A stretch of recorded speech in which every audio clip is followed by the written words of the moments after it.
You're listening to The Low and No Show, a podcast that tells the inspiring stories from brands and the founders. My name is Johnny Stevens, the founder of Better Without, the app that helps people discover low and no drinks. I'm sitting down with guests to hear their stories, learn about their products, and the lessons they've learned.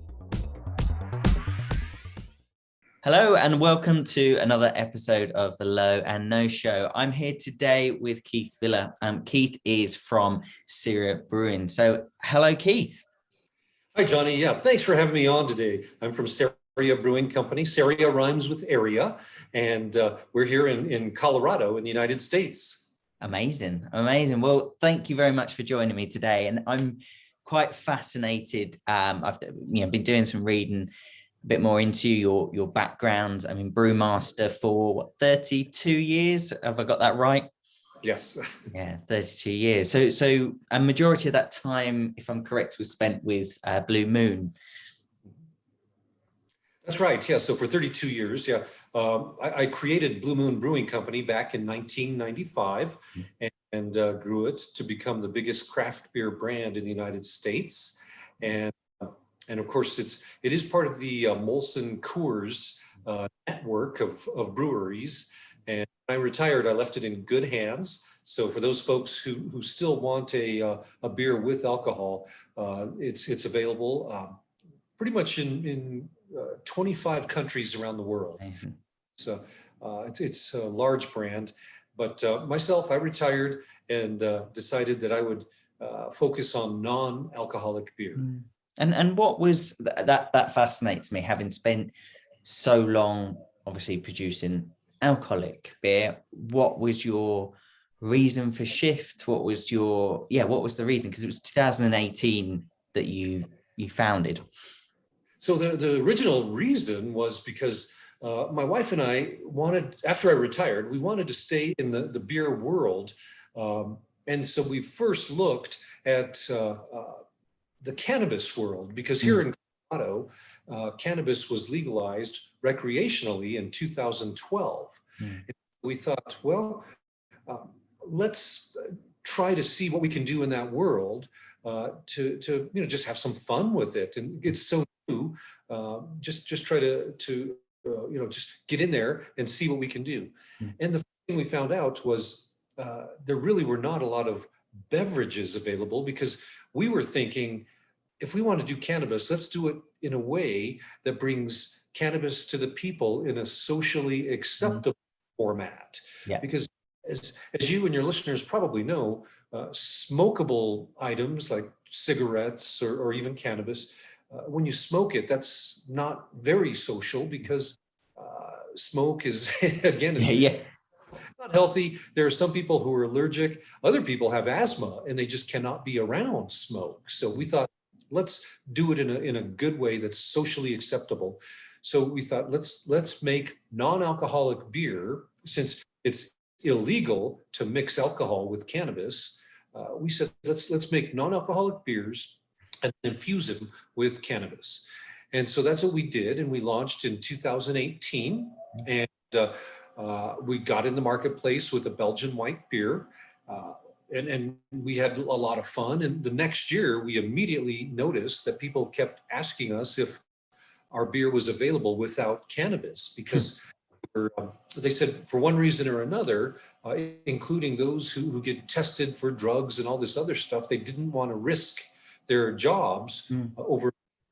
And so they said, can you provide it without the cannabis infusion? And we said, of course, because we make it that way anyway. We'll just bypass the infusion and package it. So we did, and rolled out our Belgian white and our IPA, and people appear to love our products. As a brewmaster, I designed them myself, and I wanted to make them look, smell, and taste like a regular beer. So I didn't want anything that was watery or lacked flavor. They really had to pass my tests. And so once we got the recipes right, then we went to market, and we've been selling ever since. Amazing. So the current versions aren't cannabis infused. Is that correct? For the general market, they're not cannabis infused. However, in Colorado, we do still sell some in dispensaries, but it's a very different looking product. If I may, I'll just show you a couple of cans. This is our general market product, CERIA IPA. You can see the logo and the outline of Ceres, the Roman goddess of agriculture. She really, her profile adorns our labels. And it's got a standard opening top. I'm not tilting too much because I'm drinking one right now. But yeah, and it says non-alcoholic beer. Has some of the nutritional information on the label and some of the story. But that's what you would find if you went to your supermarket and purchased our non-alcoholic beer. The grain wave is this. It's a belt white, and it's got a blue band across the top versus the green band and the green box for the IPA.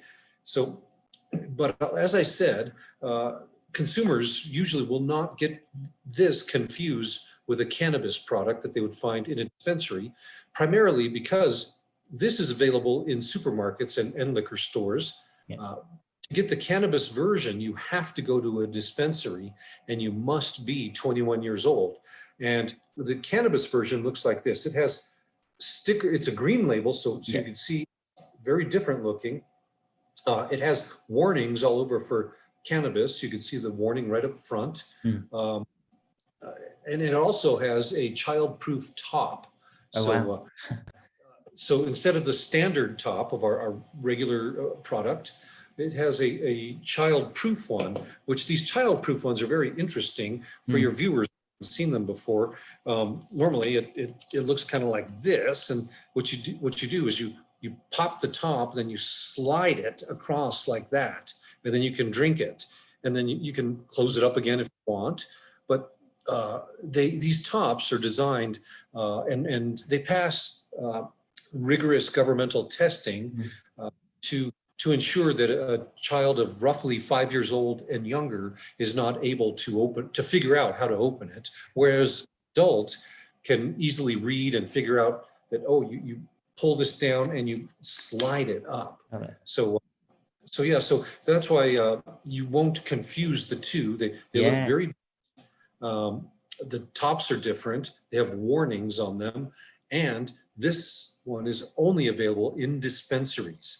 Dispensaries are highly regulated. You must have your identification before you go in, but there's virtually no way somebody can confuse these two products. And we do get that question from our customers because some are afraid that they say, oh, what if I accidentally drink one with cannabis? And it's the chances of that happening are impossible because the cannabis market in the United States and in Colorado is very highly regulated to the point where it's done in separate facilities. The infusion, the packaging looks different, and then the sales are conducted in two different channels. One is the general market channel, and the other is the dispensary channel, which is very highly regulated. So the chances of you accidentally having one are really zero. It's not almost zero. It is zero.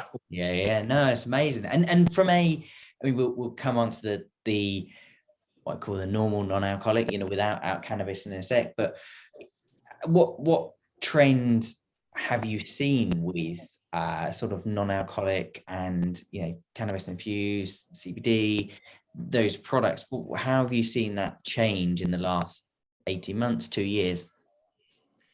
There's tremendous growth in that category. The traditional alcoholic beer category has been fairly stagnant for quite some time. And even with the advent of craft brewers making all these specialty beers, that really hasn't spurred any tremendous growth in the alcoholic category. In contrast, the non-alcoholic category has seen tremendous growth in the range of about 30 to 40%. That is really almost along the lines of being incredible growth in a category that has been stagnant for so long. And we think it's due to a number of reasons, primarily the advent of craft NA beers that actually taste good. Because in the past, a lot of non-alcoholic beers really were not brewed to taste good. They were brewed more or less for corporate responsibility, meaning the brewers did it to show that they were being responsible brewers. And taste was more or less secondary. Today, is a completely different time. And now brewers such as myself offer beers for sale that don't have alcohol and that actually taste, look, and smell like beer. So that's the primary reason we believe is responsible for the growth of NA beers. And secondly, we think another strong reason is due to people caring about their health and wellness to a much extent now than in previous years. So the health and wellness category or movement, we think, is really driving a lot of the sales and the success in the non-alcoholic beer world. Amazing. And with wind back, I guess probably 10 years, you probably would never have thought you'd be creating a non-alcoholic beer, I guess, at that time. But what that process of going, right, I'm going to create this non-alcoholic beer, was it more challenging than you thought? Obviously, having so much previous experience, what was that whole process like? Yeah, it was very challenging because making regular alcoholic beer is a science and an art that's been studied for many hundreds of years, either formally or informally, and it dates back to the Sumerian times. Some people would argue it even dates back further than that, but at least in regard to historical written records, you can actually go to the British Museum of Natural History and see some of the Sumerian clay tablets that actually have recipes for beer. And these things are on the line of being, 4,000 years old, take 1,000 years. And so it's been around for a long time. Non-alcoholic beer is something relatively new, and tasting non-alcoholic beer is very new. It's very challenging. It's difficult to make a craft brew that actually tastes like beer and actually is good. So it is very, very difficult. Luckily, I learned how to make a lot of unique beers with and without alcohol during my studies in Belgium.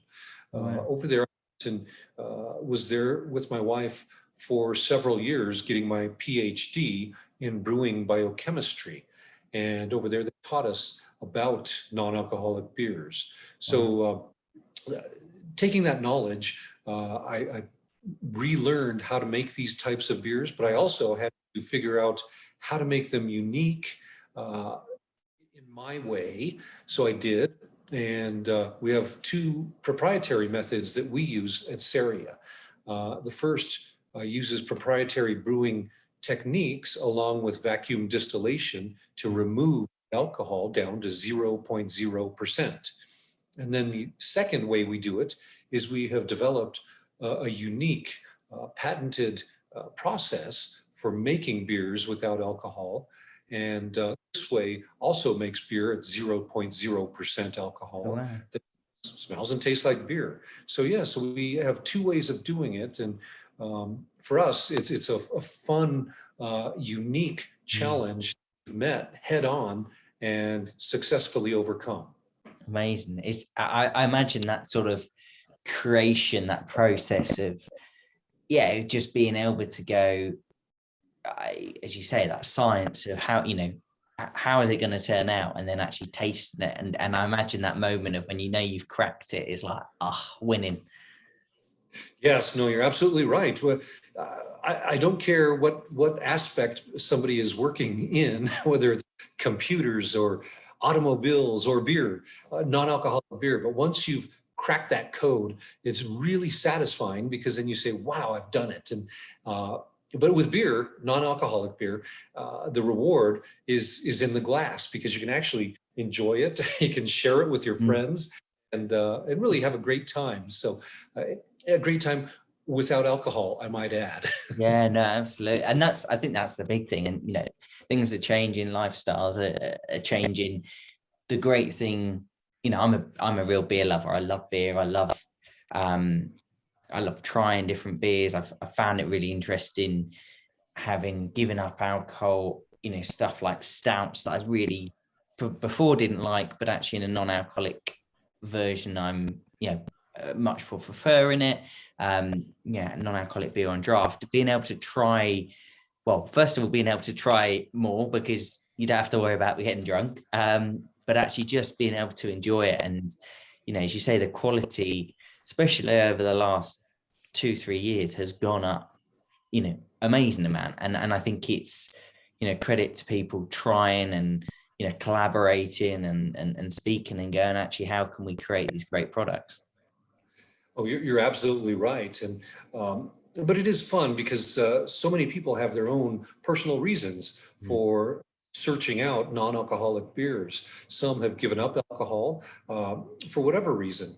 Others use it to pace themselves. And I would argue, or I would suggest that I'm in that group because I still consume alcohol, although not to the degree when I was younger, because personally I'm tired of waking up with a headache or feeling sick and just feeling terrible for the rest of the day. That's not the way a human being should live their life.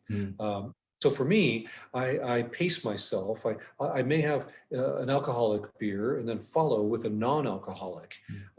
Just stay with a clear mind and wake up the next morning feeling good. Sometimes I do devote the entire evening to non-alcoholic beers, especially if I'm going to be driving. So different reasons for drinking non-alcoholic beer, but whatever the reason is, we're happy to be part of that whole industry now. Yeah, no, absolutely. And it's an exciting one. It's one that is not going away. I think it's, we one of the big things around creating the app was, I saw the obviously the rise in it. I felt that actually, the sort of relevant beer apps that are out there actually were unfairly rating beers. I think that, there's still a lot of people who are very much a beer has to have alcohol in it. And, I'm very much, not that view. And for me, I was very much around, let's create a platform where people who are not drinking know they're not drinking, or like moderating drinking, or not drinking all the time, but actually reviewing the product because they want to review the product in that light, rather than the amount of reviews that I read and it's like, tried this beer, enjoyed it, and then found out it was alcohol free and hated it. And you're like, but that's just like blows my mind. The amount of reviews I see that just make me go like, what is it that's so almost offensive to you about non-alcoholic? And because at the end of the day, if they taste the same, what's the issue? Exactly. It's when people find out a product does not have alcohol, sometimes they're offended because you've fooled them negatively. Other people are very pleasantly surprised. So and each person is different. So that's why I'm always really careful in how I talk about our beers. When people drink it, I don't want them to be surprised, but I always preface it by saying that our beer is designed to smell and taste and look like a real beer, because it just happens to not have alcohol. And for me, as a consumer, I enjoy non-alcoholic beer and I enjoy searching them out and trying them. A professional, I make them, but I also judge them. And it's interesting on the professional level because during beer competitions, non-alcoholic beers, at least in the States, have not been judged for many years. They just were never entered into or allowed into a lot of the different competitions. And it's only recently, in fact, last year, the big competitions such as the Great American Beer Festival, which is patterned after the Great British Beer Festival. Last year, they started allowing non-alcoholic beers in the non-alcoholic category. However, they did it in a way that was a little bit unfair because they said, okay, we're going to create this new category called non-alcoholic and low alcohol beers. Low means approximately 4% and lower. And when you have a zero alcohol beer competing against 4%, it's a little bit unfair. Yeah. So a lot of brewers were just a little upset that. Yeah. Well, I can see why, because it's, there's no doubt that the alcohol, having an element of alcohol changes taste and everything, and that's, in some ways less so in beer than wine. I mean, wine have got their own challenges trying to crack that one in the non-alcoholic world. But yeah, if you've got a 4% against, or anything just under 4% against non, it's not a fair contest. And I think that's, it's interesting. There was an article, I think, in Forbes today, which was around sort of no and low, and what is low, and that sort of almost element, a bit of confusion as well, for consumers. Yeah, so as a professional, as a consumer, and as a beer judge, you're right. It's that bit of confusion, but at least they're making progress. Yeah. From my perspective, as long as they keep making progress, that's fantastic. And also, the bit of confusion also arises due to the terminology that's allowed on a label. In the UK, you can call a beer alcohol-free if it's less than 0.5% ABV. And here in the States, to call it alcohol-free, it's got to be 0.0. If it's not, for example, if it has less than 0.5%, it's called NA, non-alcoholic beer. Yeah. So that bit of confusion too, when someone is searching out a 0.0% beer, here in the States, they search out alcohol-free. But if they just want a non-alcoholic, then they'll find something that's less than 0.5. Yeah. So again, another point of confusion. It is. And I mean, interestingly enough, so we've got the added confusion in the UK of Europe classes it as 0.5. Officially, guidance in the UK for it to be called alcohol free is that it should be 0.05. But Europe, as I say, is 0.5. So it, some go with that and call it alcohol free, and some are like it's 0.0. So it's a whole and if you look at it, I guess probably why a lot of the big brewers, your Heinekens of the world, your Diageo's with Guinness and everything have just gone 0.0 is that actually where you stand, then it's easy. Yes, no, you're absolutely right. Although it is difficult to make a beer at 0.0 and make it taste good. Yeah. I admit, because ours are a little confusing because our labels do say non-alcoholic, less than 0.5%, although it's 0.0. So, because at this point, here in the States, I don't think the consumers really know the difference between a true 0.0 and a less than 0.5. So in the next few months, later this year, we'll actually switch to calling out 0.0 and say alcohol free. But for now, these last couple of years, we've been calling ours non-alcoholic. Although once we mentioned to consumers that ours is 0.0, I'm surprised at how many people pick up on that and say, and they realize then that there is a difference. 0.0 meaning there's none, less than 0.5 meaning there's a trace of alcohol. And when you tell them that, people, they get excited for 0.0 and they pick up and say, oh gosh, I want to try a 0.0 beer.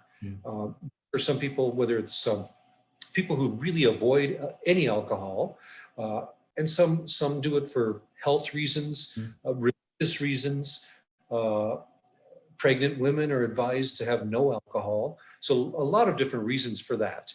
And when they see that our beer is 0.0, that's when a lot of people really latch onto that and say, wow, I want to have some of that 0.0 beer. Yeah, no, absolutely. And the two, your two main beers that you have, your non-alcoholic beers, you've obviously got the IPA, you've got the Belgian white. Talk to me a bit more about the different flavors, the hops used in both of those. Okay, sure. Yeah, the one I'm drinking right now is our IPA, the one with the touches of green on the label. It's an American IPA. brewed to have a full body. And actually, this one has about a medium to full body, because our full-bodied one would be our Imperial IPA, which is not in the market yet. But our IPA is brewed to have a medium to full body. It's brewed with a number of malts, pale malt, caramel malt, to give this rich color. And it's in a way to have a really rich head. We don't add anything artificial to it, because the beer is only brewed with barley malt, yeast, hops, and water. So that's it. And on the label, we don't say yeast, since that's in the US, yeast is considered a processing aid. It goes in, it does its job, and then it's finished. So we have barley malt, hops, and water on the label. But because of the brewing, we have the color, the body, and yeah, what you get in our beer is a really rich, deep golden color with a thick, white head. Of course, mine's been sitting around for... Yeah, well, when you poured it, it had an amazing head, didn't it? Yeah, and it does have an amazing head stability, foam stability. And so, yeah, it'll last for quite some time, again, because of our proprietary brewing process. And then when you smell it, you do get a nice blend of hops on the nose. You get mainly citrus, orange character, a little bit of freshly cut grass, all from the hops. Very, very hoppy in the typical, I would say, American way of hopping a beer. And then you get just at the end of that, a hint of the malt. You get a kind of a bready, slightly biscuity malt character. And then as you taste it, you taste the bitterness, because our IPA has, for those of your listeners who are into numbers, ours has approximately 40 to 42 IBUs, international bitterness units, which is a measure of the bitterness in the beer. You might be familiar with some of the beers out there that have, 90 or 100 IBUs. Those ones are very, very bitter, to the point where I can have a sip and I'm done, because it's just too bitter. So for me, I like an IPA that has in the 40s when it comes to IBUs, just for flavor and drinkability. So ours has a good amount of flavor, bitterness, to balance out the malt character. And ours is very dry. There are some non-alcoholic beers in the market that have residual sweetness because of the process they use. For me, I like my wines dry. I like beers dry. I don't like a lot of residual sweetness. And so ours are, in this case, this one was fully fermented, so there is no residual sugar and no sweetness, and then the alcohol is removed. Our secondary process, we can make it without alcohol. And again, we like to make our beers very dry, so that the flavors of the beer come through. So you will get that dryness, you'll get the malt character, the bitterness, and in the flavor, you will get the hops too. In this particular beer, again, kind of a citrus, orange, freshly cut grass, and then in the finish, it lingers on the palate for a few seconds, say maybe 3 to 5 seconds, then it gradually fades away. So from my perspective, it's a taste profile that I really look for in an IPA, and it goes surprisingly very well with foods. This one goes nicely with a beef dish, whether you're talking a steak, a hamburger, even pizza. It goes well with dark chocolate. So it is a very food-friendly beer. And then our Belgian white, this is our Belgian white. It's brewed with oats, wheat, and barley malt. Wow.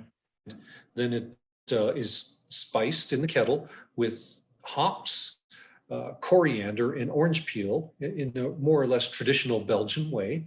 And then we remove the alcohol, or in the case of our secondary process, we can also make it without alcohol. And what we try to do is recreate that look and feel and smell of a Belgian white beer. So this one is light in body. I would say light to medium body. It has also a real rich head on it, a nice white foam. And in the aroma, you get orange from the orange peel. It's very, very fruity and orange-like. Um, I sometimes describe it as orange marmalade type of character. Um, and then you get a hint of the wheat and the grains, the oats. In the taste, you also get a nice orange character from the orange peel. You get a fruitiness from the coriander, and then you get the malt character that comes through. And again, it's a light to medium body, so it's perfect for the summertime. And then when you finish with that beer, those nice flavors linger on the palate, which they should, and then they gradually fade. This beer goes very well with spicy foods. So if you like spicy Mexican, Indian, if you go out for a curry, this is a very good to wash that down. It also goes well with desserts such as vanilla desserts. And of course, it goes well with pretty much any type of fast food. If you like hamburgers or anything like that, it goes really well with pizza. So yeah, they're really nice beers, and we are working on other types of beers, but for the moment, we just have our two that we're offering our customers, because as we are expanding from state to state, we're currently in 19 states here in the U.S. And so our goal is to just take these two beers to all the states. And once we fill out the footprint here in the states, then we'll start offering other beers, such as Imperial IPA, a stout, an Imperial Stout. We've got a whole bunch of different spiced beers to offer. So just have some fun with it. But from our perspective, we want to really showcase the fact that we're brewers who care about the quality and the every aspect of our beer. Yeah, which massively comes through that whole description. I tell you, mate, I'm desperate to crack open a beer now. But yeah, the whole flavors and understanding that. I mean, you know, that sense of care and what goes into it. And you know, I'm big into that sort of food pairing and you know, when you have a meal, you know, to have a good beer, to enjoy a good beer, but actually food pairing can make a massive difference on how you enjoy that beer. You know, as you said, and it's, you know, I think it's often underestimated how that food pairing works. Oh yeah, you're absolutely right, because so many people think that you must have alcohol with food. And it's to me, that's a great misunderstanding, because you don't need alcohol with food. It really sells the whole category short, because you can pair our beers and virtually any non-alcoholic beer and a non-alcoholic wine. You can pair them nicely with foods, even non-alcoholic spirits. Here in the States, we have a couple of brands. One is called Tinley's, another is called Liars. These are two examples of spirits that have no alcohol, and you can make a cocktail. Well, they call it a mocktail because it doesn't have alcohol, but to me, that's a disservice, because it is a cocktail. Oh, it is. I had this conversation with someone today. I said, you know, it's, in my view, it's a cocktail. You know, there's, as far as I can see, there's nothing in writing that says a cocktail has to have alcohol in or anything like that. And yeah. No, you're absolutely right. And so it is a disservice. And so you can have a cocktail that happens to not have alcohol, and even pair that with food. So that's why so many people are surprised to hear that.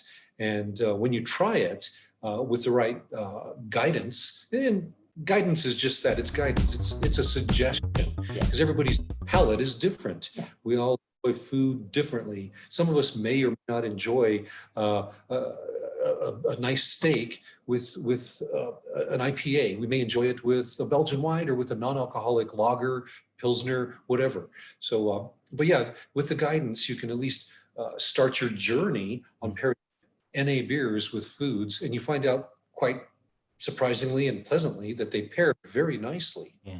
No, it is quite fascinating. It's a big part of something I made sure within the app we put in, was that the food pairings. It's something I'm passionate about, something we're expanding on, because I think yeah, it makes it fun. It makes it exciting of how you can enjoy different beers and yeah, you know, enjoy, well, not just beers, as you say, the wines and spirits and everything.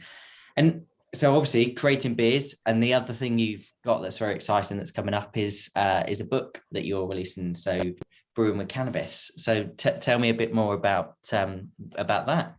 So yeah, so I just finished writing a book called Brewing with Cannabis. There's been a demand for knowledge on brewing with cannabis throughout the world.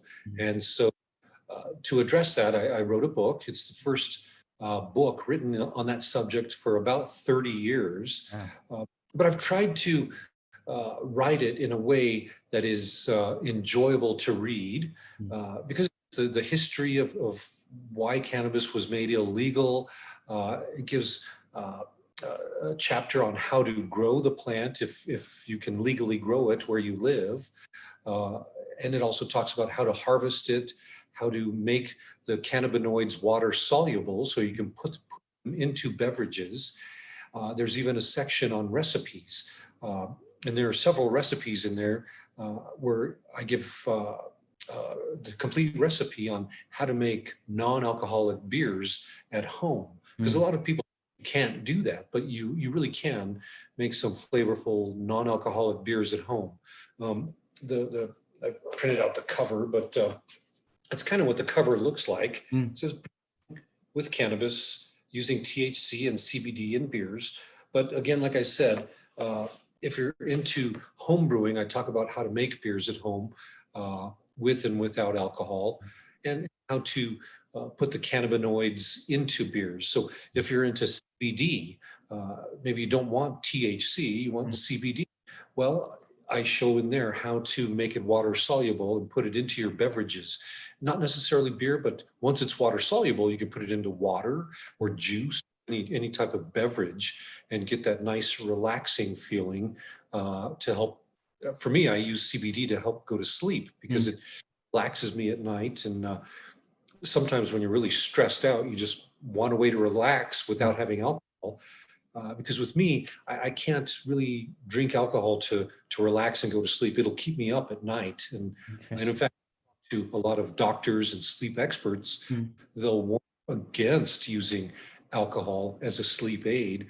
And they'll tell you that, in fact, alcohol prevents a good night's sleep. So that's why a lot of people I know turn to other ways, meditation, or even using CBD to help them go to sleep at night. Amazing. Well, I'm so intrigued to read the book when it's out. I think you said it's August 1st. It's coming out, and I'm intrigued to see it. But also, for me to I did not know you about brewing non-alcoholic beers at home, so that is definitely one for me to get the recipe and take a look.